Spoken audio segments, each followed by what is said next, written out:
بسم اللہ الرحمن الرحیم۔ السلام علیکم ڈیئر اسٹوڈنٹس۔ آج ہم ہیلتھ سائیکالوجی کے چیپٹر اور سیکشن کے اندر جو ٹاپک پڑھنے جا رہے ہیں وہ ہے سائیکولوجیکل ڈس آرڈرز کا۔ سائیکولوجیکل ڈس آرڈرز میں بھی سب سے زیادہ جو ڈس آرڈرز پائے جاتے ہیں وہ ہیں انزائٹی ڈس آرڈرز۔ انیشلی آپ انزائٹی ڈس آرڈرز کو پڑھو گے۔ انزائٹی ہوتی کیا ہے، انزائٹی ڈس آرڈرز کی کتنی ٹائپس ہیں، ان سب کو ڈیٹیل ون بائی ون ہم پڑھیں گے۔ سب سے پہلے ہم یہ دیکھتے ہیں کہ انزائٹی کسے کہتے ہیں۔ انزائٹی کہتے ہیں بہت زیادہ ٹینشن لینے کو، ریسٹلیسنس ہو آپ کے اندر، بے چینی پائی جاتی ہو، ٹھیک ہے۔ تشویش اردو میں کہیں گے اسے تشویشی امراض، اور انگلش میں انزائٹی ڈس آرڈرز۔ تشویش بڑھتی ہوئی پریشانی، خوف کی زیادتی، ٹھیک ہے، اور بے چینی کی علامات کے ساتھ ظاہر ہوتی ہے۔ یعنی یہ ساری چیزیں اگر آپ میں پائی جاتی ہیں اور ان کو کنٹرول کرنا مشکل ہوتا ہے تو اسے کہتے ہیں انزائٹی، ٹھیک۔ آپ کے اندر irrational فیئر پایا جا رہا ہے، ٹیرر کسی چیز کا، ٹھیک ہے، اور وہ کیا ہے آپ کی پرفارمنس کو افیکٹ کر رہا ہے، ٹھیک، تو اسے کہیں گے انزائٹی ڈس آرڈر۔ دیکھیں انزائٹی اگر تھوڑی مقدار میں ہو وہ عام سب انڈیویژولز کو ہوتی ہے، ٹھیک ہے، اور وہ ضروری ہوتی ہے کام کو فلفل کرنے کے لیے، کام پورا کرنے کے لیے ہم تھوڑی بہت انزائٹی ٹینشن لیتے ہیں۔ لیکن اگر انزائٹی کا ڈیوریشن، اس کا دورانیہ بہت زیادہ ہوتا ہے، ٹھیک ہے، بہت زیادہ دیر تک آپ پریشان رہتے ہیں، اور اس کی انٹینسٹی یعنی اس کی شدت بہت زیادہ ہوتی ہے، یہ دو چیزیں میٹر کر رہی ہیں، ڈیوریشن اینڈ انٹینسٹی، دورانیہ اور شدت، یہ اگر زیادہ ہیں تو پھر یہ آپ کی پرفارمنس کو افیکٹ کر رہا ہے اور آپ اسے کنٹرول نہیں کر پا رہے ہو، تو یہ ہے انزائٹی ڈس آرڈر یا پھر تشویشی امراض، ٹھیک۔ ان کی ٹائپس ہیں، میں بتاتی ہوں کون کون سی ٹائپس ہیں انزائٹی ڈس آرڈرز کی، almost 6۔ Panic disorders, phobia, generalise anxiety disorder, obsessive compulsive disorder, post traumatic disorder, acute stress disorder. Panic disorder اضطراری عارضہ، فوبیا یعنی بیجا خوف اردو میں، جنرلائز انزائٹی ڈس order عمومی تشویش کا مرض، اور obsessive compulsive ڈس آرڈر خبط آمیز اجباری رد عمل کا عارضہ۔ Post traumatic stress disorder بعد از صدماتی دباؤ کا عارضہ یا فشار بعد از صدمہ۔ ایکیوٹ اسٹریس ڈس آرڈر شدید اضطراری عارضہ۔ ون بائی ون ہم ان سب کو دیکھتے ہیں، ان کی ڈیفینیشنز اور ان کی سمٹمز یہ ہوتے کیا ہیں۔ فرسٹ ہے پینک ڈس آرڈر، اضطراری عارضہ۔ پینک ڈس آرڈر یہ ہوتا ہے کہ sudden fits of anxiety with unease, terror, fear and panic as a disaster is happened، ٹھیک ہے۔ کیا ہوتا ہے، ایک اچانک حملہ ہوتا ہے، اچانک دورے پڑنے لگ جاتے ہیں، انکنٹرولیبل، ناقابل برداشت دورے پڑتے ہیں، ٹھیک ہے۔ ان دوروں میں کیا ہوتا ہے، بہت زیادہ پریشانی ہوتی ہے، پریشانی عروج پہ چلی جاتی ہے، بندہ پینک ہو جاتا ہے، سنبھل نہیں رہا ہوتا، اسے جو دورہ پڑتا ہے، جو اسے فٹس اٹھتے ہیں، ان میں کیا ہوتا ہے، اسے سفوکیشن فیل ہو رہی ہوتی ہے، گلے کا گھٹنا، سانس میں پرابلم، سینے میں جلن ہو رہی ہوتی ہے، ٹھیک ہے، سویٹنگ ہوتی ہے، اسے بہت زیادہ پسینہ آتا ہے، ٹھیک، ہارٹ بیٹ اس کی جو ہے نا چینج ہو رہی ہوتی ہے، اس کی مقدار کم زیادہ ہو رہی ہوتی ہے، ساتھ میں سے ٹیرر اور خوف بہت زیادہ ہوتا ہے، اور جسم میں سخت گرمی اور سردی کی علامات بھی اسے ہوتی ہیں، ٹھیک ہے۔ یعنی اس طرح کی حالت ایک ساتھ ہونے لگ جاتی ہے، اور یہ کئی لوگوں کو جو پینک ڈس آرڈرز کے انڈیویژلز ہوتے ہیں ان کو کیا ہوتا ہے کہ ہفتے میں ایک دفعہ یا کئی دفعہ بھی ہو سکتا ہے، ٹھیک ہے، اور جتنا اگر اس کا سویئر ڈس آرڈر ہے اتنے ٹائم تک اس کا یہ دورہ، اس کے فٹس یہ رہتے ہیں، ٹھیک ہے۔ یہ ہو گیا آپ کا اضطراری عارضہ پینک ڈس آرڈر۔ آپ اس کی ڈیفینیشن کریں گے اور اس کی سمٹمز کریں گے، سمٹمز میں نے آپ کو بتا دی ہیں اس کی۔ اس کے بعد ہے ڈس آرڈر فوبیا۔ فوبیا کہتے ہیں بیجا خوف کو۔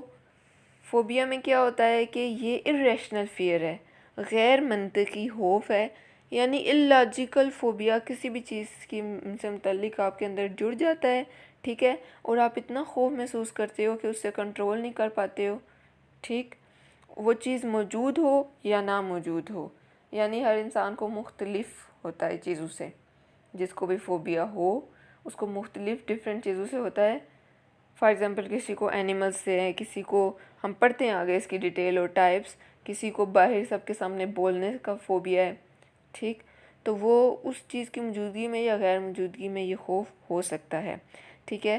کیا ہوتا ہے؟ آپ کی سوشل لائف افیکٹ ہو رہی ہوتی ہے، ٹھیک، اور آپ کی پرفارمنس افیکٹ ہو رہی ہوتی ہے، ٹھیک ہے، آپ کی کارکردگی میں واضح جو ہے نا کمی آ رہی ہوتی ہے، نظر آ رہی ہوتی ہے، اور یہ کسی بھی چیز سے ریلیٹڈ ہو سکتا ہے، کسی بھی سچویشن، کسی بھی ایونٹ، کسی بھی پرسن، ٹھیک ہے، کسی بھی صورتحال، واقعہ یا شخص کے متعلق یہ ہو سکتا ہے۔ 3 میجر ٹائپس ہیں اس کی فوبیا کی: specific phobia, social phobia, agoraphobia. Specific phobia یعنی مخصوص بیجا خوف، ٹھیک ہے، اس میں کیا ہوتا ہے؟ کسی خاص چیز سے ریلیٹڈ ہوتا ہے، فار ایگزامپل اینیملز سے، جانور سے، ٹھیک ہے، کسی نیچرل انوائرمنٹ میں کسی چیز سے، فار ایگزامپل جو ہے نا واٹر سے، پہاڑوں سے، ہائٹ فوبیا ہوتا ہے کچھ لوگوں کو، ٹھیک، ایسے کچھ لوگ پلین میں نہیں بیٹھ سکتے اس فوبیا کی وجہ سے، ٹھیک ہے، تو یہ ہوتا ہے محسوس بیجا خوف۔ محسوس یعنی کسی خاص چیز سے ریلیٹڈ ہے۔ سیکنڈ ہے سوشل فوبیا۔ سوشل فوبیا نام سے ظاہر ہے، آپ ارد گرد سوسائٹی میں صحیح طرح سے موو نہیں کر پاؤ گے، دوسرے لوگوں کے سامنے آپ بول نہیں سکتے، ان کے سامنے کچھ بھی پرفارم نہیں کر سکتے۔ آپ کو کس چیز کا خوف ہوتا ہے؟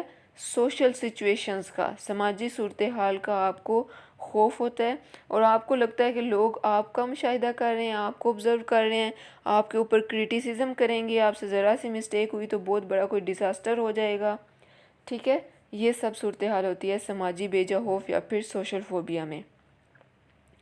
اس کے بعد ہے ایگورا فوبیا، کھلی جگہوں کا خوف۔ اس میں یہ ہوتا ہے کہ کامن پلیسز ہوتی ہیں جو، یا کھلی پلیسز ہوتی ہیں، ان میں ان کا خوف ہوتا ہے، ٹھیک ہے، اور فار ایگزامپل مارکیٹ وغیرہ، ٹھیک ہے، اور جہاں بھی کراؤڈز ہوں گے، ہجوم والی جگہ، ایسا شخص ہمیشہ گھر سے اکیلا نہیں نکلتا، اسے باہر سے یا اس طرح کی پلیسز سے بہت زیادہ خوف ہوتا ہے، ٹھیک ہے، اس کے اندر جو ہے نا فوبیا ہے۔ یہ ہوگی اس کی 3 ٹائپس۔ اس کے بعد تھرڈ ٹائپ ہے انزائٹی ڈس آرڈر کی، جنرلائزڈ انزائٹی ڈس آرڈر، ٹھیک ہے، عمومی تشویش کا عرضہ۔ جنرل یا عمومی اس کو کیوں کہتے ہیں؟ کیونکہ اس میں عمومی تشویش ہوتی ہے، ٹھیک ہے، ہر وقت، اور جو ہے نا کسی ایونٹ سے ریلیٹڈ ہی ہوتی ہے، یعنی کوئی کاز ہوتا ہے پہلے، کوئی بھی ایونٹ، چاہے وہ بچپن میں ہو یا بعد میں، کچھ بھی کوئی وجہ تو ہوتی ہے، ٹھیک ہے، کوئی بھی ہو سکتی ہے، لیکن اس کے بعد یہ سمٹمز جنرل پھیل جاتی ہیں اس میں، ٹھیک ہے، اور انکنٹرولیبل ہوتا ہے، ہر وقت تقریباً انڈیویجول پریشان رہتا ہے، ٹھیک ہے۔ اس کی سمٹمز ہیں ریسٹلیسنس، ٹھیک ہے، بے چینی، فٹیگ، تھکاوٹ محسوس ہوتی ہے، کنسنٹریشن میں پرابلم ہوتی ہے، ٹھیک ہے، کسی چیز میں یکسوئی نہیں ہوتی، توجہ میں اس کے پرابلم آ رہی ہوتی ہے، توجہ میں کمی ہوتی ہے، کھچاؤ ہوتا ہے، ٹھیک ہے، مسل ایچز اینڈ کنٹریکشن، مسلز میں درد، کنٹریکشن، کھچاؤ، یہ سب چیزیں آ رہی ہوتی ہیں، سلیپنگ پرابلمز بھی ہوتے ہیں، نیند میں بھی پرابلم ہوتے ہیں، ٹھیک ہے۔ یہ ہو گیا جنرلائز انزائٹی ڈس آرڈر۔ اردو میں بھی یہ آپ کو دیکھیں بتائے ہوئے ہیں، تشویشی امراض، پہلے اس کی ڈیفینیشن ہے، پھر اس کی ٹائپس کے نیمز ہیں، 1 by 1 ساری ٹائپس کو ایکسپلین کیا گیا ہے، ٹھیک ہے۔ ہم نے اضطراری عارضہ پڑھا یہاں سے، پینک ڈس آرڈر، ڈیفینیشن کے بعد اس کی سمٹمز یہاں دی ہوئی ہیں، گلے کا گھٹنا، سینے میں جلن، چکر آنا، پسینے آنا، ٹھیک ہے، اور اس کے بعد بیجا خوف، اس کو ترسناکیہ بھی کہتے ہیں، سیکنڈ جو ہم نے ٹائپ پڑھی تھی، پہلے ڈیفینیشن دی ہوئی ہے کہ یہ غیر یقینی، غیر منطقی خوف ہے، اس کے بعد جو ہے نا اس کی ایگزامپلس دی ہوئی ہیں، پھر اس کی تینوں ٹائپس بتائی ہوئی ہیں، مخصوص بیجا خوف، سماجی بیجا خوف، کھلی جگہوں کا خوف، ٹھیک۔ پھر تھرڈ ڈس آرڈر عمومی تشویش کا عرضہ، جنرلائزڈ انزائٹی ڈس آرڈر، ٹھیک، اور اس کی یہ سمٹمز بتا دی گئی ہیں 7، اور انگلش میں بھی آپ کو یہ سارا ٹاپک آپ کی بک میں دیا ہوا ہے، اس کی ڈیفینیشن، اس کی ٹائپس، ان کو 1 by 1 میں نے ایکسپلین کر دیا ہے۔